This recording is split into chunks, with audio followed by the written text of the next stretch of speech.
जय श्री कृष्णा, जय राधा वल्लभ, जय वृंदावन धाम। मैं आचार्य आदित्य कृष्ण महाराज, श्री धाम वृंदावन। आज मैं आपके लिए एक बहुत अच्छा जीवन शैली योग बताने जा रहा हूँ, जो आपके लिए जीवन में बहुत बड़ा सार्थक होगा, जो जीवन के कार्यक्षेत्र में वृद्धक भी है और कहीं ना कहीं देखा जाए तो आपके जीवन के लिए वो सदुपयोगी भी है, सदमार्गी भी है और जीवन के कारण आपके लिए सार्थक जीवन का एक उद्देश्य भी है। आज हम बात कर रहे हैं पंचम भाव के चंद्रमा की। पंचम भाव में चंद्रमा आकर्षण पैदा करता है। पंचम भाव का जो चंद्रमा है वो निश्चित रूप से बुद्धि को तीव्र करना, आकर्षण पैदा करना, ये चंद्रमा का स्वभाव हुआ करता है। और चंद्रमा के वहाँ पर लाभ भी बहुत सारे हैं, हानियाँ भी है। और चंद्रमा वहाँ पर बैठने से कहीं ना कहीं प्रेम योग बनने में भी सहायक बनता है। 100 में से 20 या 30%, 40% बनते हैं और कहीं ना कहीं वो अपनी सार्थकता में सतर्क भी रहते हैं। मैं बात करना चाह रहा हूँ दसम भाव की। दसम भाव में जब हमारे शनि महाराज बैठते हैं तो कम से कम 25, 27, 28 या 29 वर्षों तक थोड़ा व्यक्ति को व्यथित रखते हैं, परंतु कभी ना कभी उन्हें जब धन देना प्रारंभ करते हैं तो ऐसा व्यक्ति अति उच्च धनवान पैदा होता है। ऐसे व्यक्ति के लिए जब शनिदेव धन देना पैदा करते हैं तो ऐसा व्यक्ति निश्चित रूप से बड़ा मजबूत होता है और उसकी मजबूती, उसकी ख्याति पूरे समाज में विकसित होती है। हम बात एकादश की शनि की ही कर रहे हैं। शनि आपको जल्दी से जल्दी सक्सेस तो नहीं देगा, परंतु जब देना प्रारंभ करेगा तो इतनी सक्सेस देगा कि समाज में आपका जीवन ऐसे सार्थक होगा जैसे आपने कभी देखा भी नहीं होगा। हम बात करेंगे द्वादश के गुरु की। द्वादश में जब गुरु बैठते हैं तो दान अवश्य करना चाहिए। आपके भी यदि द्वादश भाव में गुरु हैं तो ऐसा व्यक्ति जितना दान करेगा उतना ही उसे प्रतिफल उच्च होंगे। जितनी दान की क्षमता करेगा, यदि 1 लाख का दान किया, 10 लाख का दान किया गरीबों में, गरीबों के लिए या विकलांगों के लिए या दिहाड़ीदार जो होते हैं उनके लिए यदि दान किया है, कपड़ों का दान किया है, अनाज का दान किया है, अन्न दान किया है या कोई भी ऐसा दान किया है जो मजदूरों के लिए, गरीबों के लिए एक सार्थक दान है। एक मजबूर आदमी के लिए दान किया जाए, एक ब्राह्मण के लिए दान किया जाए, एक संत के लिए दान किया जाए, जिसके पास जिस चीज़ की कमी है उसके लिए दान कर दिया जाए। द्वादश भाव में गुरु होने पर यदि व्यक्ति दान करता रहे तो उस व्यक्ति का धन अधिक से अधिक ज़्यादा बढ़ता है। 1 गुना देता है तो 10 गुना दान आपका जो है धन बढ़ता है। आपके भी है जी। दसम में शनि है तो निश्चित रूप से आपको 28 के बाद सक्सेस मिलेगा, परंतु द्वादश भाव के जो गुरु है जितना दान करेंगे उतना ही सार्थक हो पाएंगे। ये हमारी शास्त्रों की दान की महिमा। और जब कभी अष्टम भाव की बात करने जा रहे हैं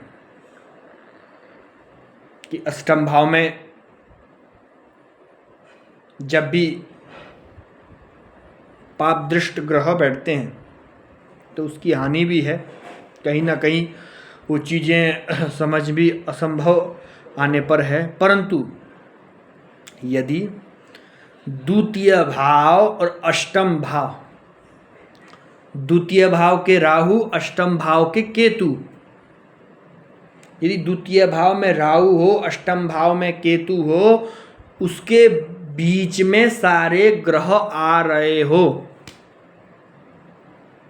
ऐसे जातक के लिए काल सर्प दोष का निर्माण होता है। अब काल सर्प दोष कैसा है भाई? काल सर्प दोष तो कार्यक्षेत्र में वृद्धि में बिल्कुल बाधा बनता है। आप कोई कार्य करना भी चाहो, आप कोई नियम करना भी चाहो, उसको तोड़ कर रख देते हैं, उनका स्वभाव ऐसा है। और काल सर्प दोष की हमें अवश्य भगवान शंकर की आराधना करनी चाहिए या भगवान का अभिषेक जरूर करना चाहिए। आप रुद्र अभिषेक, काल सर्प दोष की पूजा करें, जिससे आपको शांति मिलेगी। नौकरी में जाने वाले बच्चों के लिए भी दरवाजे खुलेंगे और निश्चित रूप से आपके कार्यक्षेत्र में वृद्धि होगी, क्योंकि काल सर्प दोष बनने पर कार्यक्षेत्र में वृद्धि होना बंद हो जाता है। अब हम आपको बात बता रहे हैं कि जब काल सर्प दोष बनता है तो व्यक्ति के जीवन का व्यक्तित्व जो होता है वो निश्चित रूप से संदेह करता है हर चीज में। पेट के संबंध में दिक्कत प्रारंभ होती है, गैस की दिक्कत होती है और कहीं ना कहीं आर्थिक तंगी में भी दिक्कत होना प्रारंभ हो जाती है। इसीलिए आपके लिए जो रुचिकर है, जो प्रभुकर है, वो आपके लिए नियम है, भगवान शंकर की आराधना अवश्य करें। इसीलिए मैं श्रीमद् भागवत में पढ़ रहा था कुछ दिन पहले, लिखा था सद्यं प्राणदधीरान्यः उच्चरराक्षयरायुधै अनंतं ब्रह्मणो देव सांगोपांगस्य सुयुधे।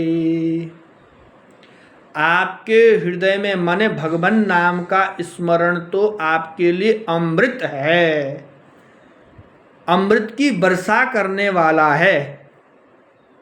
यदि वह अमृत की वर्षा हो जावे तो ऐसा व्यक्ति निश्चित रूप से भगवान की भक्ति में तो संलग्न होता ही है, परंतु समाज के लिए, परिवार के लिए भी सार्थक होता है।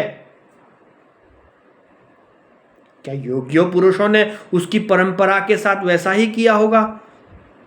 उस परंपरा में कोई ऐसी चीज ही नहीं होती होगी, परंतु भगवान नाम का स्मरण करने पर भी हमारा जीवन तृप्त मार्ग हो जाता है। हमारे जीवन में कोई ऐसी विच्छेदपन पैदा नहीं हो पाता है जिससे हमारे जीवन के लिए कोई व्यथा बन जाए।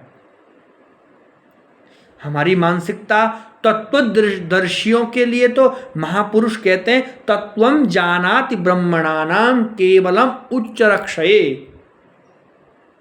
स्वयं की रक्षा करना धर्म है, परंतु गौ रक्षा करना धर्म है, संत रक्षा करना धर्म है, हमारी जो है जीव रक्षा करना धर्म है। उस धर्म से हमें जीव प्राप्ति होगी, हमारा जो जीवन है वो सार्थक होगा। और जब जीव प्राप्त हो जाए किसी वस्तु के लिए, किसी गौ के लिए, किसी जीवन के लिए, किसी साधु के लिए, तो हमारा जीवन धर्ममय होता है।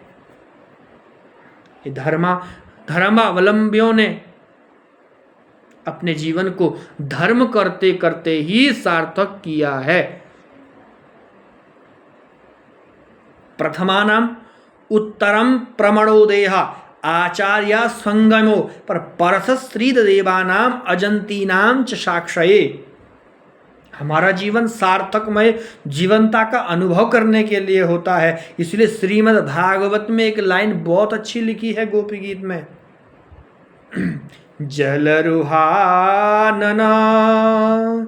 चारुदर्शया